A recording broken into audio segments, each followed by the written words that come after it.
So hello student, कैसे हो आप सभी? I hope you are good. चलिए स्टार्ट करते हैं अनएम्प्लॉयमेंट को पढ़ना। अनएम्प्लॉयमेंट क्या होता है? अनएम्प्लॉयमेंट मतलब होता है बेरोजगारी।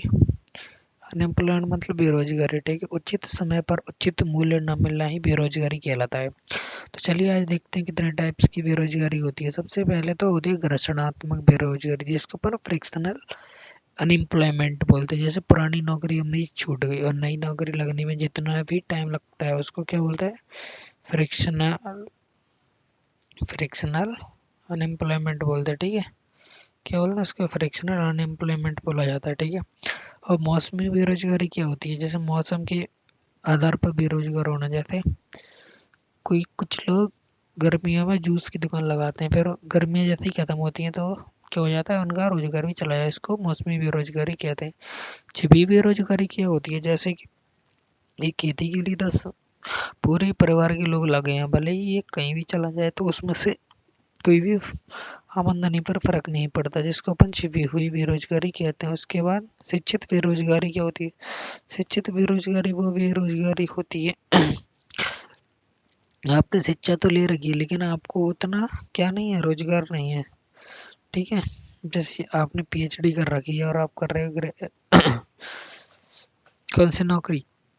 शिक्षित बेरोजगारी योग्यता के हिसाब से रोजगार नहीं मिलना, इसको ही शिक्षित बेरोजगारी कहा जाता है। संरचनात्मक बेरोजगारी क्या होती है? संरचनात्मक बेरोजगारी जैसे कि मांग है, अब स्कूटर की मांग बदल गई है तो ये कौन सी बेरोजगारी है? संरचनात्मक बेरोजगारी में आता है, ठीक है। पहले स्कूटर बहुत चलते हैं लेकिन अब स्कूटर की क्या हो गई है? मांग बदल गई है तो ये क्या? संरचनात्मक बेरोजगारी, ठीक है। संरचनात्मक जैसे जैसे उनको अब आ गए ट्रक, आ गए तो डिजिटल ट्रक आने लग गए, तो मिस्त्रियों को तो पहले ही आता है, तो पूरे जितने भी मिस्त्री थे क्या हो गए? बेरोजगार हो गए, इसलिए इसको संरचनात्मक बेरोजगारी ही बोला जाता है। चक्रीय बेरोजगारी क्या होती है? बेरोजगारी वो होती है जैसे मांग ही समाप्त हो जाए, तुम्हारे पास है तो भले वो चीज उसकी मांग ही नहीं है। चक्रीय बेरोजगारी जैसे कि नोकिया नोकिया फोन की मांग ही खत्म हो गई है, तो इसको चक्रीय बेरो एनएसएसओ के पास क्या रहता है? आंकड़ा रहता है गरीबी का, ठीक है। लॉरेंस कर्व क्या दिखाता है? लॉरेंस कर्व अपन को बताता है कि संसाधन किस तरीके से डिवाइड है, ठीक है। पॉवर्टी लाइन क्या है? पॉवर्टी लाइन 6000 से लेकर 6000 से मंथली कमा रहे हो तो तुम ब्लू पॉवर्टी लाइन के अंदर, बीपीएल के अंदर, ठीक है। ठीक है, गरीबी नापने के दो तरीके हैं, एक हो तो गिनी गुडांग और एक हो तो लॉरेंस करो। वर्ल्ड बैंक के अकॉर्डिंग आपके पास अगर $2 पर डे खर्च करने के लिए है तो आप गरीब क्या है? नहीं है, ठीक है। चलिए अब क्या देखते हैं, लॉरेंस कर्व क्या होता है? ये क्या बताता है? गरीबी बताता है, ठीक है। इसकी आदर्श स्थिति क्या है? देखिए आदर्श स्थिति ये है कि 5% संसाधन 5% जनसंख्या पे, 10% संसाधन 10% जनसंख्या, तो एक ही लाइन आएगी जो 45 डिग्री वाली, ठीक है। 45 डिग्री, लेकिन ऐसा होता ही नहीं है। ऐसा होता नहीं है क्योंकि 5% के बाद 10% क्या रहते हैं? संसाधन वितरित रहते हैं, तो ये कुछ इस तरीके से बदलता है, ठीक है। 5% 1% जनसंख्या के पास 90% रहते हैं, तो कुछ इस तरीके से बदलता है। या जितना ज़्यादा ये इसको कौन सी रेखा बोलते हैं? इसको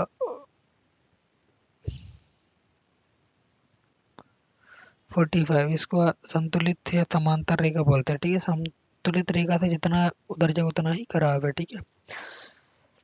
तो उसके पास रहेगा तो ये तो आदर्श स्थिति है, दूर जाएगा तो खराब। और गनी गुणांक क्या होता है? एक रेशियो है जो कि अनएम्प्लॉयमेंट को दर्शाता है, यानी ठीक है किस तरीके से संसाधन विभाजित है, ठीक है। ये एरिया को बोलेंगे, इससे दूर ये बी वाले एरिया को बोलेंगे ए डिवाइड बाई टोटल। अगर ए जीरो है तो एकदम जीरो पे सही स्थिति है, ठीक है।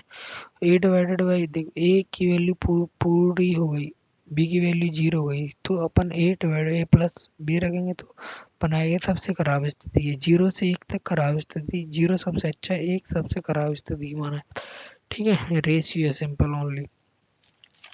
अब अपन देखते हैं क्या, अपन देखते हैं नेशनल इनकम। नेशनल इनकम को कैलकुलेट करने के कितने सारे तरीके हैं अपने पास?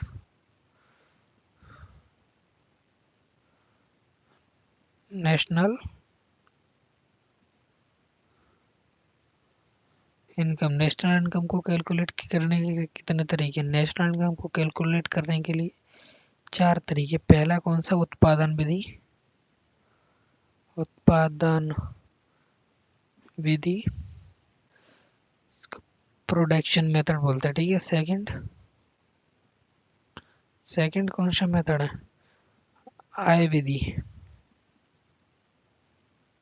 थर्ड है तुम्हारा उपयोग, उपभोग, कंजप्शन। फोर्थ है तुम्हारा मूल्यवर्धन, ठीक है। उत्पादन विधि में अपन क्या करते हैं?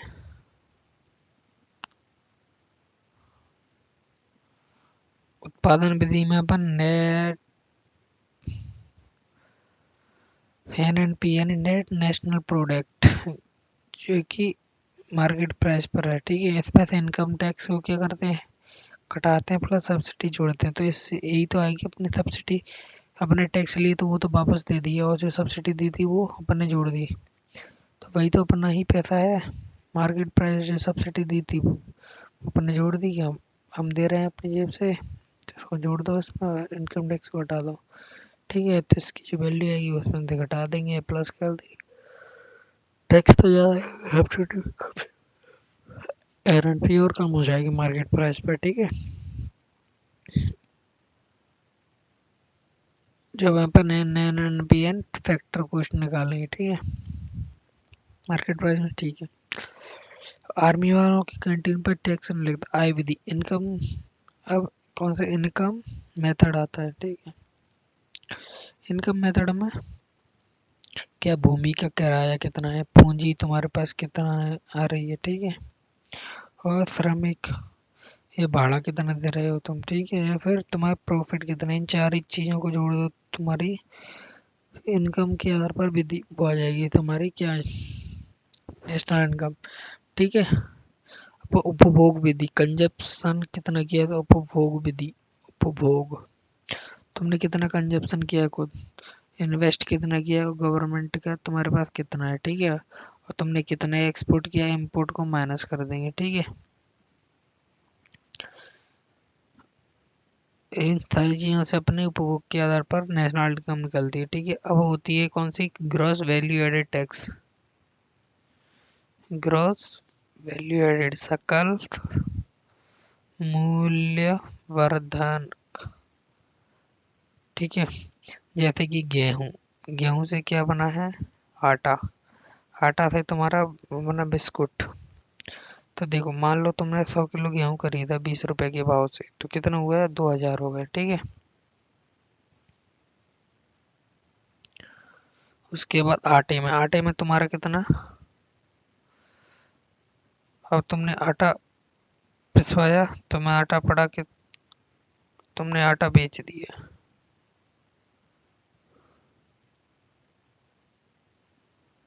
हाँ, प्लस तुम्हारे 500 रुपये पिसवाने में खर्च हो गए, तो आटा कितने का पड़ा तुमने? 100 किलो, 1 रुपये मान लो उस पे, तो तुम्हें ये पड़ा कितने का? 2500 का, 25 के हिसाब से पड़े। अब तुमने क्या किया? अब तुमने खुद की वैल्यू ऐड की, समोसा वगैरह डाला, तो ये 2500 और मिलाया, तो अब 1000 पीस बने उसमें से, ठीक है, और 5 रुपए के बचे, तो 5000 के तुम्हारे बिक गए, ठीक है। अब यहाँ पर तुम्हारे 500 वैल्यू ऐड हुई, यहाँ पर कितनी हुई? 2500, तो 3000 वैल्यू ऐड हो गई। तो नेशनल इनकम को कैसे निकालेंगे? Value, initial value plus value added plus value added, अंतिम वस्तु के बराबर आना चाहिए, ठीक है। तुमने क्या किया? तुम्हारी वैल्यू थी 2000 रुपये, फिर तुमने 500 रुपये सफाई की लगवाई, फिर वैल्यू ऐड की तुमने 2500 की, तमाम मसाले, तुम्हारा फाइनल वैल्यू के बराबर आ रहा है क्या? 3 4, तो फाइनल वैल्यू के ही बराबर आना चाहिए, ठीक है। तो इसको वैल्यू एडेड मेथड बोलते हैं, ठीक है। अब अपन पढ़ेंगे क्या, नेक्स्ट वीडियो में अपन देखेंगे रूलिंग प्लान क्या, नेक्स्ट वो पंचवर्षीय योजना कौन कौन सी थी। मिलते हैं नेक्स्ट वीडियो में। Thank you, have a nice day.